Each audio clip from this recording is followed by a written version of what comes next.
ইরাকের প্রেসিডেন্ট সাদ্দাম হোসেনকে যখন রশিতে ঝুলানো হয় তখন সবচেয়ে বেশি তার লাশে থুতু ছিটিয়েছিল ইরাকের জনগণ, কারণ সাদ্দাম হোসেন তার জনগণের উপর ভরসা করেছিল।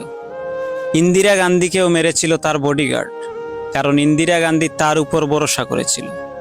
পলাশির যুদ্ধে নবাব সিরাজউদ্দৌলাও হেরেছিল তার আপনজনদের বিশ্বাসঘাতকতায়। এরকম বহু ইতিহাস আছে। যারাই কাউকে ভরসা করেছিল তারাই চরমভাবে ঠকেছে।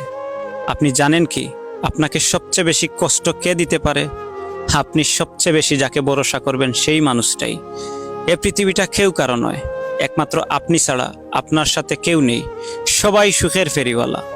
দুঃখ যদি কেউ কিনতে আসে তবুও বিনিময় চায়। তাই কখনো কাউকে ভরসা করার মতো হাতটা দিবেন না। এ জীবন পথে অনেকেই আপনার সাথে হাঁটবে, কিন্তু দিন শেষে স্বার্থের হেরফেরে তারা আপনাকে ফেলেই চলে যাবে নিজের স্বার্থ রক্ষায়। জীবন সুন্দর যদি নিজেকে ভালোবাসতে পারেন, তবে কেউ আপনার আপন নয়। সময় একদিন হিসাব মতো সবটুকু বুঝিয়ে দেবে, কারণ আমি বিশ্বাস করি সময় হলো সবচেয়ে বড় শিক্ষক।